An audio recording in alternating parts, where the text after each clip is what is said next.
ይስጥልን ክቡራትና ክቡራን የሰዓቱን ሰበር መረጃዎች ይዤ ቀርቤያለሁ። በታላቁ የኢትዮጵያ ህዳሴ ግድብ አቅራቢያ በሱዳን ድንበር በኩል በስውር ገብቶ ያደፈጠው የግብጽ ጦር አሃድ ሙሉ በሙሉ መከበቡ ተሰምቷል። ጀነራል ሄምቲ የግብጽ ወታደሮች በአስቸኳይ እጅ ካልሰጡ የመደምሰስ እጣ ፋንታ እንደሚገጥማቸው አስጠንቋል። ክቡራን አድማጮች እጅግ መደመጥ ያለበት መረጃ ነው፣ በዝርዝሩ የማስደምጣችሁ ይሆናል። በሌላ በኩል የሆርሙዝ ወሽመጥን የዘጋችው ኢራን አሁን ደግሞ አይኗን ለኢትዮጵያ ወሳኝ በሆነውና የእንባ በር ተብሎ በሚጠራው የባብኤል መንደብ ወሽመጥ ላይ ጥላለች። በሰዓቱ ይደመጣል። ፕሬዚዳንት ትራምፕ የኢራን የነዳጅ ማዕከል ለመያዝ ምን አይነት አስደንጋጭ እቅድ አወጡ የሚሉትና የየመን ሁቲዎችስ ለከፋ ጥቃት ዝግጁ ነን ማለታቸው ለቀጠናው ምን አይነት የጥፋት ማዕበል ይዞ ይመጣል? ቪዲዮን ላይክ በማድረግ ጀምሮ አዳዲስ መረጃ በፍጥነት ዩቱብ ላይ ሲለቀቅ ቀድሞ እንዲደርሶ የዩቱብ ቻናሌ ሰብስክራይብ በማድረግ የደውል ምልክቷን በመጫን ቤተሰብ ይሁኑ። እስከ መጨረሻ አብራችሁ ቆዩ። ወደ መረጃዎቹ አልፋለሁ፣ አብረን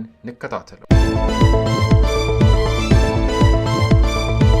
ክቡራን አድማጮች በቅድሚያም በኢትዮጵያ ድንበር ያደፈጠው የግብጽ ጦር መከበቡ ተሰምቷል። ግብጽ በታላቁ የኢትዮጵያ ህዳሴ ግድብ አቅራቢያ በሱዳን ድንበር በኩል በስውር ያስገባችው ጦር መከበቡ ተሰምቷል። የጀነራል አልቡርሃን ጦር የሚዋጉ ታጣቂ ኃይሎች በህዳሴ ግድብ አቅራቢያ የሚገኘውን የግብጽ ጦር መክበባቸውን ሱዳን ታይምስ ዘግቧል።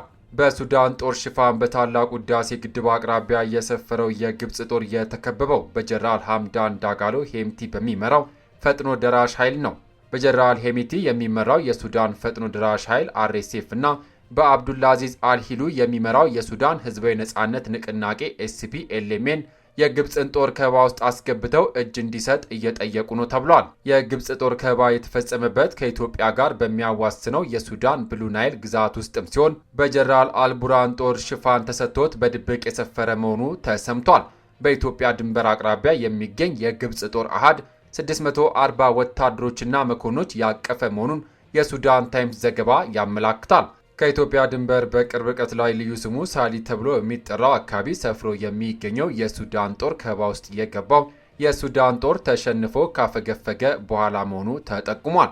ከበባ ውስጥ የገባው የግብጽ ጦር መኮንኖች ከሳሊ ወደ ብሉ ናይል ግዛት ዋና ከተማ ደማዚን ለመውጣት ጥያቄ አቅርበዋል ተብሏል። ይሁን እንጂ የጀነራል ሄምቲ ጦር እና አጋሮቹ በታላቁ የኢትዮጵያ ህዳሴ ግድብ አቅራቢያ ሰፍሮ የተገኘውን የግብጽ ሻለቃ ጦር ጥያቄውን ውድቅ አድርጓል። በካይሮ መኮንኖች በኩል ጦሩ በሰላም እንዲወጣ እንዲፈቀድ የቀረበለትን ጥሪ ውድቅ ያደረገው የሱዳን ፈጥኖ ደራሽ ኃይል የግብጽ ወታደሮች እጅ እንዲሰጡ ጠይቋል ተብሏል። በኢትዮጵያ ድንበር አቅራቢያ የሰፈረው የግብጽ ጦር መኮንኖች አካባቢውን ለቀው ለመውጣት ድርድር ለማድረግ ቢሞክሩም እጅ ካልሰጡ ሙሉ በሙሉ እንደሚደመሰሱ በፈጥኖ ደራሽ ኃይሉ ተነግሯቸዋል ተብሏል። በጀነራል አልቡርሃን ጦር ሽፋን በአካባቢው የሰፈረው የግብጽ ጦር እንደተባለው በአስቸኳይ እጅ ካልሰጠ የመደምሰስ ዕጣ ሊገጥመው እንደሚችል ተጠቁሟል። በካይሮ ላይ ጥርስ የነከሰው ጀነራል ሄምቲ ጦር ከበባ ውስጥ የገቡትን የግብጽ ወታደሮች ማርኮ መደራደሪያ ሊያደርጋቸው እንደሚችልም እየተገለጸ ነው። ካይሮ በሱዳን ጦርነት ለጀነራል አልቡርሃን ጦር ድጋፍ እንደምታደርግ የሚታወቅም ሲሆን ጦሯን ማስገባቷ ግን በይፋ አይታወቅም ነበር። የጀነራል አልቡርሃን ጦር በሚያገኘው ድጋፍ ምላሽ የግብጽ ጦር ከታላቁ የኢትዮጵያ ህዳሴ ግድብ አቅራቢያ በሱዳን ግዛት ውስጥ እንዲሰፍር ፈቅዶለት እንደነበር ታውቋል። የግብጽ ጦር ቀደም ሲል የጀነራል አልቡርሃን ጦር ሲደግፍ እንደነበር የሱዳን ታይምስ ዘገባ አመልክቷል። ይሁን እንጂ ከቅርብ ጊዜ ወዲህ ከኢትዮጵያ ድንበር አቅራቢያ የሰፈረው የግብጽ ጦር እንቅስቃሴውን ወደ ወርቅ ማዕድን ነክ ስራዎች ማዞሩን ዘገባው አረጋግጧል።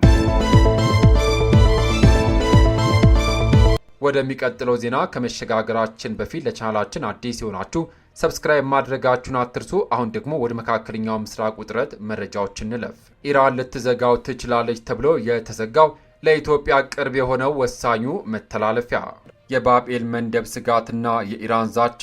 ኢራን ወሳኙን የቀይ ባህር የመርከብ መስመር እንደምትዘጋ መዛቷን ተከትሎ በዓለም አቀፍ ንግድ ላይ ተጨማሪ መስተጓጎል ሊያስከትል ይችላል የሚል ስጋት ተፈጥሯል።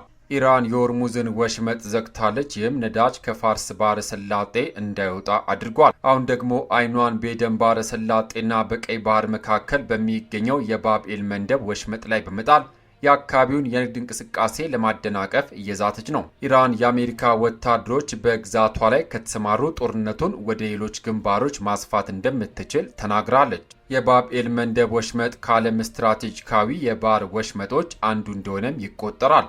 ኢራን በወሽመጡ ላይ ስጋትን የመደቀን ፍላጎትም ሆነ ችሎታም አላት ሲሉ ከእስላማዊ አብዮታዊ ዘብ ጋር ግንኙነት ያላቸው ወታደራዊ መኮንን መናገራቸውን ታስኒም የዜና ወኪል ዘግቧል።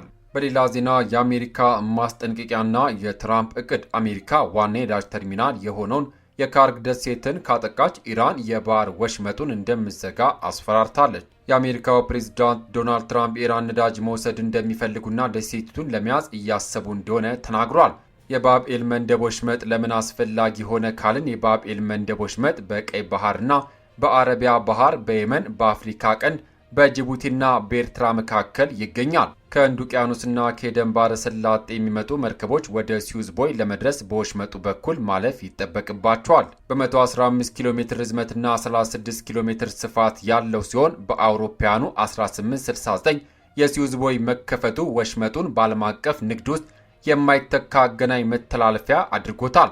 ይህም በአውሮፓና በኤስያ መካከል አጭሩ የባህር መንገድ እንዲሆንም በር ከፍቷል። በሌላ መረጃ የቀይ ባህር ኮሪደርና የዓለም ነዳጅ አቅርቦት። የቀይ ባህር ኮሪደር በጣም ስራ ከሚበዛባቸው የመርከብ መስመሮች አንዱ ሲሆን ከዓለም የባህር ትራፊክ ውስጥ 1/4ኛው ያህል ያስተናግዳል። የዓለም 20 በመቶ ነዳጅ የሚተላለፍበት የሆርሙዝ ወሽመጥ ተዘግቷል በሚባልበት ደረጃ ላይ ይገኛል። የባብኤል መንደብ ወሽመጥ ከተዘጋ ተጨማሪ 12 በመቶ የዓለም ነዳጅ አቅርቦት ይናጋል። እንደ አሜሪካ የኤነርጂ መረጃ አስተዳደር ገለጻ ከመካከለኛው ምስራቅና ከእስያ ሀገራት ወደ ምዕራብ የሚጓጓዙ 5 ሚሊዮን በርሜል የሚገመት ነዳጅ በየቀኑ በወሽመጡ በኩል ያልፋል። በተጨማሪም 8 በመቶ የሚሆነው የዓለም ፈሳሽ የተፈጥሮ ጋዝ በዚሁ መስመር ስለሚተላለፍ ወሽመጡን ለዓለም አቀፍ የኃይል አቅርቦት ወሳኝ የደም ስርም ያደርገዋል። በመቀጠል የንግድ መስመሩ መዘጋት የሚያመጣው ቀውስ። የሆርሙዝ ወሽመጥ መዘጋቱን ተከትሎ ቀይ ባህር በዓለም አቀፍ ንግድ ውስጥ ጠቀሜታው ከፍ ብሏል። ሳውዲ አረቢያ ከያምቡ ወደብ ነዳጅ ለማጓጓዝ ባብኤል መንደብን መጠቀም ጀምራለች። ሪያድ በየቀኑ ከምስራቃዊ ነዳጅ ማውጫዎቿ በቧንቧ በሚሊዮን የሚቆጠሩ በርሜሎችን ታስተላልፋለች። ከድፍድፍ ነዳጅና ከጋዝ በተጨማሪ የባብኤል መንደብ ወሽመጥ በምስራቅና በምዕራብ መካከል ያለ ዋና የንግድ መስመር ሲሆን በየቀኑ በደርዘን የሚቆጠሩ የጭነት መርከቦች በዚሁ መስመር በኩል ያልፋል። መስመሩ ከተዘጋ በ2021 የፓናማ የጭነት መርከብ ኤቨር ጊቨን የስዊዝ ቦይን በመዝጋት የፈጠረችውን አይነት ተጽዕኖ በዓለም ነዳጅና የምርቶች እንቅስቃሴ ላይ ከፍተኛ ጫናን ይፈጥራል። በወቅቱ በዓለም አቀፍ የአቅርቦት ሰንሰለቶች ላይ ከባድ ማነቆች ተፈጥሮ ነበር። ይህም ነዳጅ አቅርቦትና የተለያዩ ዕቃዎች ጉዞ ከማዘግየቱ በተጨማሪም ከፍተኛ የዋጋ ጭማሪ አስከትሏል። በመቀጠል የሁቲዎች ሚናና የጥቃቱ ዝግጅት። በባብኤል መንደብ ወሽመጥ ላይ የሚሰነዘረው ማንኛውም ጥቃት በኢራን በሚደገፈውና መቀመጫውን በየመን ባደረገው በሁቲ በኩል ሊሆን ይችላል። ስሙ እንዳይገለጽ የፈለገ አንድ የሁቲ መሪ ቡድን ቴህራንን በመደገፍ የባብኤል መንደብ ወሽመጥን ለማጥቃት በወታደራዊ መንገድ ዝግጁ መሆኑን ለሮይተርስ ተናግሯል። አሜሪካና እስራኤል ኢራን ላይ ጦርነት ከከፈቱ ከአንድ ወር በኋላ ለመጀመሪያ ጊዜ ሁቲዎች ከቀናት በፊት እስራኤል ላይ ጥቃት ሰንዝረዋል። ቡድኑ የየመን ቀይ ባህር ዳርቻዎች የሚቆጣጠር ሲሆን በጋዛ ጦርነት ወቅት የባብኤል መንደብ ወሽመጥን ኢላማ አድርጎም ነበር። ሁቲዎች ከ100 በላይ የንግድ መርከቦችን በሚሳኤልና በድሮን አጥቅተው 2 መርከቦችን ያሰመጡ ሲሆን 4 መርከቦችን ለከፋ ጉዳት ዳርጓል። ተንታኞች ጥቃቱን በድጋሜ ሊጀምሩ እንደሚችሉ ስጋት አላቸው። ሰሜን ምዕራብ የመን የሚቆጣጠሩት ሁቲዎች ቀይ ባህርን ከዓለም አቀፍ የንግድ መስመሮች ጋር የሚያገናኘውን የባብኤል መንደብ ወሽመጥን የማስተጓጎል ትልቅ መሳሪያቸውን እስካሁን አልተጠቀሙም ስትል የቢቢሲዋ ዘጋቢ ሊስ ዱሴል ገልጻለች። በመጨረሻም የእምባበርና የዓለም የኢኮኖሚ ስጋት። ባብአል መንደብ ከአረብኛ የእምባበር ወይም የሐዘን በር እንደማለት ነው። በአካባቢው የሚከሰቱትን ከጠንካራ ወጀብ እና ከባህር ላይ ወንበዴዎች እስከ ግጭትን የመሳሰሉ አደጋዎችን ለተመለከተ ስሙ አካባቢውን ይገልጻል።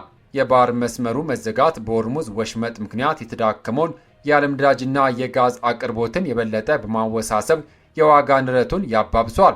በባህረ ሰላጤው የተፈጠረው የመርከብ ጉዞ መስተጓጎል የብሬንት ድፍድፍ ነዳጅ ዋጋ ከጦርነቱ በፊት ከነበረበት $70 ወደ $115 በላይ እንዲደርስ አድርጎታል። በሌላ የባህር መስመር ላይ አዲስ መስተጓጎል መፈጠሩ ዋጋዎቹን የበለጠ ከፍ ሊያደርግና የኢኮኖሚ ውድቀትን ሊያባብሰው ይችላል ተብሎም በሰፊው ተሰግቷል። ዘገባው የቢቢሲ ነው። ክቡራትና ክቡራን የዩቲዩብ ቻናል ቤተሰቦች ለሰዓቱ ያስኩላችሁ ሰበር መረጃ እነዚህን ይመስሉ ነበረ። በታላቁ ኢትዮጵያ ህዳሴ ግድብ አቅራቢያ በስውር ገብቶ ያደፈጠው የግብጽ ጦር መከበብ በሀገራችን የህልውና ጉዞ ላይ ምን አይነት አንድምታ ይኖረዋል? ጀነራል ሄምቲስ የግብጽ ወታደሮችን ማርኮ ካይሮን መደራደሪያ ያደርጋት ይሆን ወይስ ጦርነቱ ወደማይመለስ አደገኛ ምዕራፍ ይሸጋገራል? በሌላ በኩል ደግሞ ኢራን ለኢትዮጵያ እጅግ ቅርብ የሆነውን የባብኤል መንደብ ወሽመጥን ብትዘጋው በሀገራችን የኑሮ ውድነት የነዳጅ ዋጋ ላይ ምን አይነት የጥፋት ማዕበል ይዞ ይመጣ ይሆን? የአሜሪካው ፕሬዝዳንት ዶናልድ ትራምፕስ የዛቱትን አስደንጋጭ እርምጃ በተግባር ያውሉት ይሆን? የእናንተን አስተያየት በኮሜንት መስጫው ላይ አጋሩን። መረጃዎችን በቅርበት እየተከታተልን በፍጥነት እንመለሳለን። እስከዚያው ግን ለቻናላችን አዲስ ሆናችሁ ሰብስክራይብ ማድረጋችሁን እንዲሁም ቪዲዮን ደግሞ ሌሎች እንዲደርስ ላይክና ሼር ማድረጋችሁን አትርሱ። ከሰዓታት በኋላ በሚሰሙ በአዲስ መረጃ እስከምንገናኝ በያልንበት የዓለም ዳርቻ ቸር እንቆይ።